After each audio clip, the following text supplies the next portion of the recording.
Dear students, you are warmly welcome in this lecture. Kindly subscribe to our YouTube channel and also press the bell icon so that you could notified about any new video from Chemistry. Assalamualaikum students, मैं हूं ज़ीशान उस्मान, आप देख रहे हैं Chemistry official.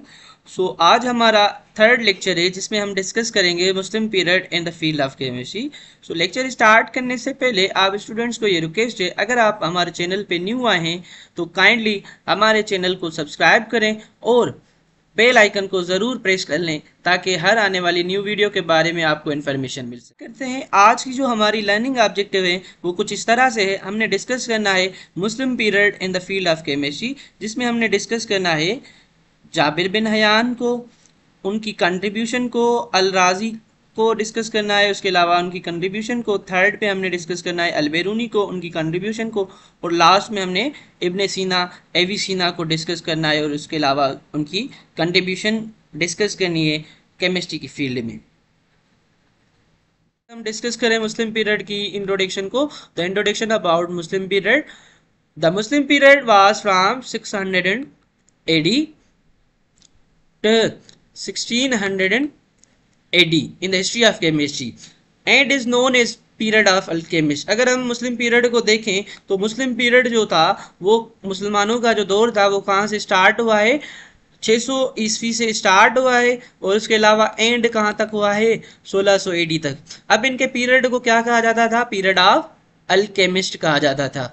क्यों कहा जाता था, क्योंकि इनके पीरियड को गोल्डन एज ऑफ केमिस्ट्री भी माना जाता है।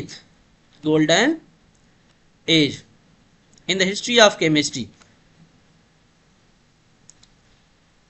Golden age. अब गोल्डन एज क्यों माना जाता था, अगर हम पिछले ग्रीक पीरियड को देखें तो वहां पर बेस जो थी साइंस की या साइंस के इल्म के हासिल करने की वो थी ऑब्जर्वेशन। लेकिन इन लोगों ने क्या रखा, साइंस को एज एक्सपेरिमेंटल भी प्रूव करना चाहा, जिसकी वजह से इनके दौर को क्या कहा जाता है, गोल्डन एज ऑफ केमिस्ट्री कहा जाता है, क्योंकि ये एक शाहकार था। अगर हम इस पीरियड को देखें तो कई मुसलमानों ने ऐसी चीज़ों को दरियाफ्त किया और उसके अलावा ऐसी चीज़ों को बनाया जिसकी वजह से इनके पीरियड को गोल्डन एज माना जाता है। सबसे पहले हमने डिस्कस करना है इस पीरियड में जाबिर बिन हयान को, सेकंड पे अल राजी को, अल बेरूनी को, और लास्ट में इब्ने सीना को। That is all about introduction about Muslim period. Scientist is Jabir bin Hayyan. अब जाबिर बिन हयान के बारे में डिस्कस करें तो he is the Muslim scientist. ये क्या हैं, मुस्लिम साइंटिस्ट हैं। इनकी कंट्रीब्यूशन को देखें तो he is considered as father of chemistry. He is considered as father of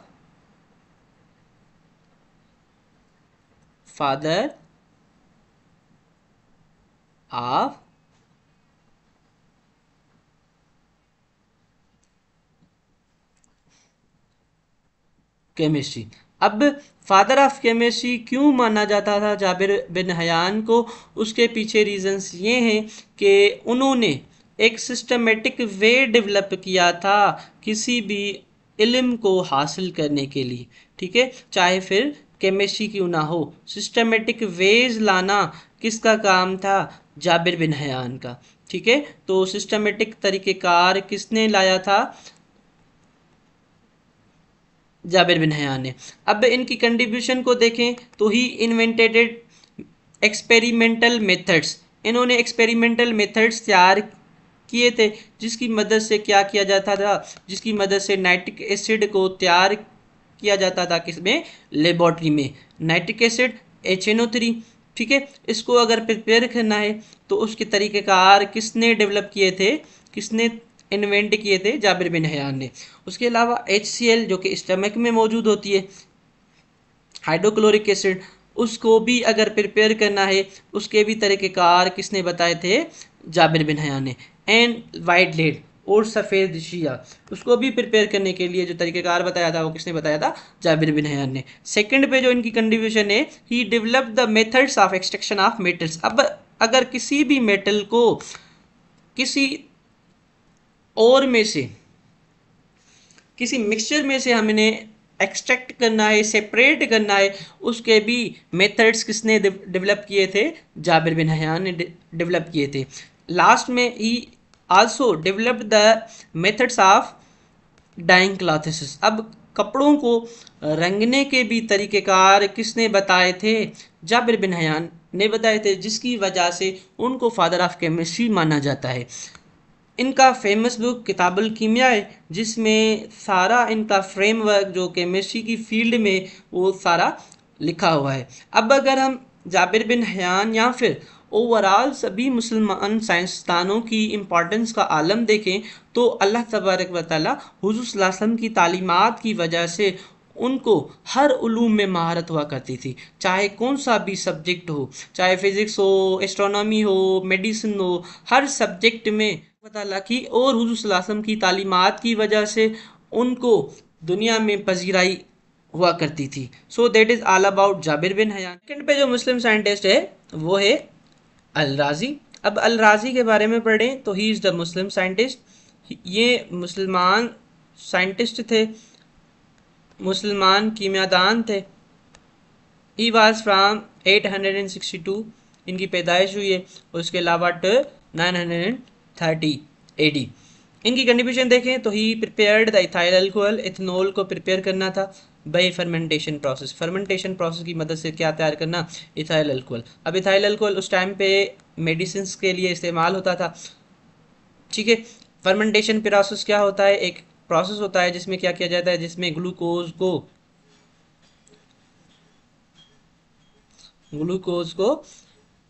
in the absence of oxygen, oxygen की गैर मौजूदगी में, यीस्ट की मौजूदगी में, खमीर की मौजूदगी में क्या किया जाता था? ब्रेक डाउन किया जाता था, जिसके बाद जो ग्लूकोज होता है वो कन्वर्ट हो जाता है किस चीज़ में? इथाइल अल्कोहल में, ठीक है, शराब में। तो ये उस टाइम पे इस्तेमाल होता था मेडिसिन्स में। सेकंड पे इनकी कंट्रीब्यूशन है, he was the first who used opium for anaesthesia. ये पहले साइंटिस्ट थे जिसने ओपियम इस्तेमाल की थी, ओफीम इस्तेमाल की थी, किस चीज़ के लिए? एनेस्थीसिया के लिए, बेहोशी के लिए। ये सर्जन थे जिसकी वजह से इन्होंने ओपियम को इस्तेमाल किया फॉर द एनेस्थीसिया, बेहोशी के लिए। और लास्ट में इनकी कंट्रीब्यूशन देखें तो ही डिवाइडेड द सब्सटेंसेस को डिवाइड किया on the basis of living things and non living things. मतलब कि कौन सी चीज़ें जानदार हैं और उसके अलावा कौन सी चीज़ें बेजान हैं। दैट इज़ ऑल अबाउट अल राज़ी। इनका पूरा नाम जो था वो था मोहम्मद बिन ज़करिया अल राज़ी, रेज़िस। थर्ड पे जो मुस्लिम साइंटिस्ट है वो है अबू रेहान अल बेरूनी। अब अगर हम अबू रेहान अल बेरूनी को देखें तो ये भी मुस्लिम साइंटिस्ट है। इनकी भी कंट्रीब्यूशन मुख्तलिफ सब्जेक्ट्स में है, लेकिन अगर हम केमिस्ट्री में देखें तो इनकी कंट्रीब्यूशन ये थी कि he determined the densities of various precious stones and metals, ठीक है। तो इन्होंने कसाफत फाइंड की थी, डेनिस्टीज फाइंड की थी, किस चीज़ की? मेटल्स की और उसके अलावा स्टोन्स की। अब डेनिस्टी क्या होती है? डेनिस्टी मास ओवर वॉल्यूम।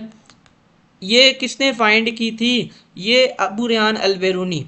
इनका फेमस जो बुक था वो था किताब अल कानूनुल मसूदी, जो कि इनका फेमस बुक है, ठीक है। अब अगर हम अल बेरूनी को देखें तो अल बेरूनी ना कि सिर्फ केमिस्ट्री में महारत रखते थे, ये मुख्तलिफ उलूम में भी महारत रखते थे, जैसा कि फ़िज़िक्स हो गया, एस्ट्रोनॉमी हो गई, मैथमेटिक्स हो गई। तो ओवरऑल अगर हम मुस्लिम साइंटिस्ट को देखें तो वो सारे के सारे मुस्लिम साइंटिस्ट हर सब्जेक्ट में महारत रखते थे, जिनकी वजह से मैंने पहले भी डिस्कस किया था कि इनके पीरियड को गोल्डन एज कहा जाता है, इसकी वजह से कि ये सारे के सारे मुसलमान साइंटिस्ट जो थे हर उलूम में महारत रखते थे, ठीक है।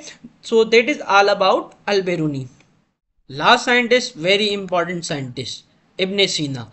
अब इब्ने सीना भी मुसलमान साइंटिस्ट हैं, मुस्लिम साइंटिस्ट हैं।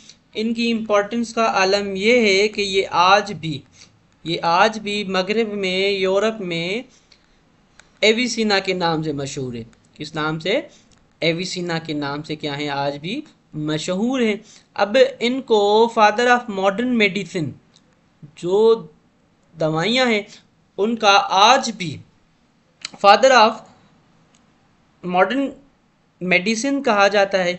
अब इनकी कंट्रीब्यूशन को अगर हम देखें तो he contributed in the field of medicine में, मेडिकल केमिस्ट्री में, फ़िलासफ़ी में, उसके अलावा एस्ट्रोनॉमी में भी इनकी ज़्यादा से ज़्यादा कंट्रीब्यूशन है। इनका फेमस बुक किताब अल-शिफा है। ठीक है, अब इनकी इंपॉर्टेंस को अगर हम और डिस्कस करें तो इनकी इंपॉर्टेंस का और डिस्कशन पॉइंट ये होगा कि अगर कोई भी बंदा हिकमत या फिर कोई भी डॉक्टरशिप का कोई भी कोर्स करता तो उस टाइम पे अली ज़माने में जब तक इब्न सीना की किताब की एग्ज़ाम पास नहीं करता था तब तक उसको ये लीगली ऑथराइजेशन ना थी कि वो कोई भी हिकमत वाला काम कर सके। So that is all about Ibn Sina. तो that is all about Muslim period. मिलते हैं नेक्स्ट लेक्चर में जिसमें हम डिस्कस करेंगे मॉडर्न पीरियड को। सो तब तक के लिए wish you best of luck.